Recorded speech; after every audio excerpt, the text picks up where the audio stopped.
अस्सलामुअलैकुम दोस्तों सऊदी हुकूमत ने गैर मुल्की लोगों के लिए जारी होने वाले वर्क वीजे में 3-4 बड़े बदलाव के साथ साथ गैर मुल्की वर्करों की सैलरी और उनकी एज लिमिट में भी एक बड़ा बदलाव कर दिया है, जिससे गैर मुल्कियों को क्या फायदा और क्या नुकसान होगा, इसकी पूरी जानकारी आगे चल के इसी वीडियो में आपको दे रहा हूं। तो आप सभी लोगों से गुजारिश है कि इस वीडियो को शुरू से लेकर अंत तक जरूर देखें ताकि पूरी जानकारी आप लोगों को मिले। लेकिन उससे पहले आपसे गुजारिश है कि इस वीडियो को अभी से लाइक कर दें और जिन्होंने अभी तक हमारे इस चैनल को सब्सक्राइब नहीं किया है वो लोग भी हमारे इस चैनल को सब्सक्राइब करके बेल आइकन पर क्लिक करके ऑल पे जरूर सिलेक्ट कर लें ताकि आपको आगे भी इसी तरह की इंफॉर्मेटिव वीडियो मिलती रहे। तो सबसे पहले बात कर लेते हैं सऊदी हुकूमत की तरफ से गैर मुल्कियों के लिए जारी होने वाले वर्क वीजे में किए गए 3-4 बड़े बदलाव के बारे में। तो देखिए, सऊदी हुकूमत ने गैर मुल्कियों के लिए जारी होने वाले वर्क वीजे को 3 कैटेगरी में बांट दिया है। पहला है high skilled work visa,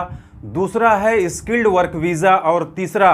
basic skilled work visa. अब इन तीनों वीजों में डिफरेंस क्या है, फर्क क्या है और किन किन गैर मुल्कियों के लिए ये वीजा जारी होने वाला है, ये भी आप अच्छी तरह से समझ लीजिए। तो देखिए, हाई स्किल्ड वर्कर वो होता है जो अपने काम में एक महारत रखता हो, यानी वो अपने प्रोफेशन का, अपने पेशे का मास्टर हो, तो उसे हाई स्किल्ड वर्कर कहते हैं। दूसरे नंबर पर स्किल्ड वर्कर आता है। तो देखिए, स्किल्ड वर्कर का मतलब ये होता है कि वो वर्कर जिसे अपने काम के बारे में जानकारी तो हो लेकिन वो उसमें महारत नहीं रखता हो, यानी वो उस काम का मास्टर ना हो। और तीसरे नंबर पर बेसिक स्किल्ड वर्कर को रखा गया है, यानी ऐसा वर्कर जिसे अपने काम के बारे में सिर्फ और सिर्फ बेसिक जानकारी हो, यानी थोड़ी बहुत जानकारी हो या फिर वो उस काम का हेल्पर हो। तो ये तो हो गया इन तीनों कामों के बीच का फर्क, इनके बीच का डिफरेंस। तो अब इन तीनों कैटेगरी के वीजे किन किन लोगों को और कैसे मिलेंगे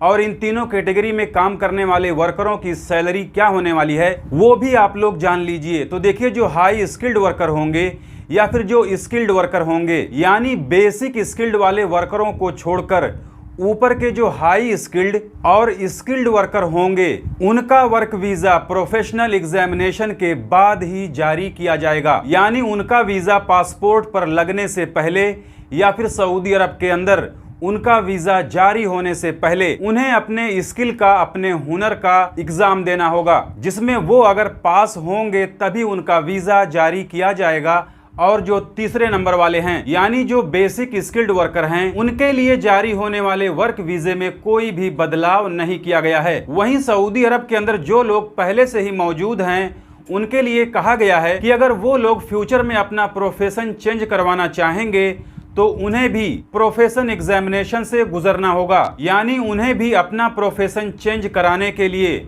सबसे पहले प्रोफेशनल एग्जाम देना होगा, जिसमें वो अगर पास होंगे तो ही उनका प्रोफेशन चेंज किया जाएगा। इसके अलावा सऊदी अरब का वर्क वीजा पाने वाले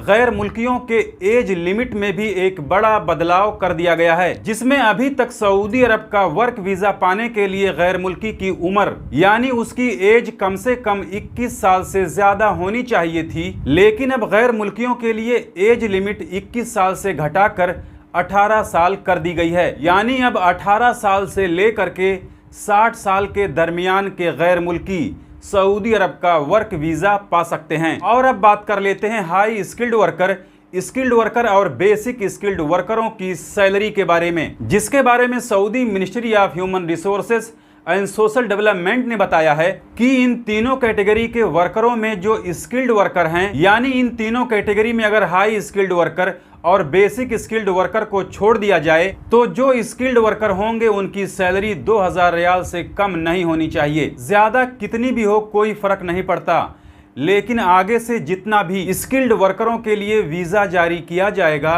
तो उसमें उनकी सैलरी 2000 रियाल से कम नहीं होगी। बाकी जो हाई स्किल्ड वर्कर हैं उनकी सैलरी जाहिर सी बात है कि स्किल्ड वर्करों से ज्यादा होने वाली है, और जो बेसिक स्किल्ड वर्कर हैं उनकी सैलरी वही पहले जैसी रहने वाली है। तो ये थी आज की इस वीडियो में सऊदी अरब के वर्क वीजे में होने वाले बदलाव को लेकर आई एक नई और जरूरी अपडेट। अब आप लोग कमेंट करके बताएं कि सऊदी अरब के वर्क वीजे में होने वाले इस बदलाव से किसको क्या फायदा और क्या नुकसान होने वाला है। जानकारी अच्छी लगी हो तो वीडियो को लाइक करें, ज्यादा से ज्यादा शेयर करें और जिन्होंने अभी तक हमारे चैनल को सब्सक्राइब नहीं किया है उनसे गुजारिश है कि वो लोग हमारे चैनल को सब्सक्राइब करके बेल आइकन पर क्लिक करके ऑल पे ज़रूर सिलेक्ट कर लें, ताकि हमारी आने वाली और भी दूसरी नई वीडियोस की नोटिफिकेशन मिलती रहे। क्योंकि सऊदी अरब के अंदर काम करने वाले गैर मुल्की लोगों से जुड़ी जितनी भी ज़रूरी खबरें होती हैं वो मैं डेली अपने इस चैनल पर लाते रहता हूँ। तो आज की इस वीडियो में बस इतना ही, मिलते हैं फिर अगली वीडियो में, तब तक के लिए इजाज़त दीजिए।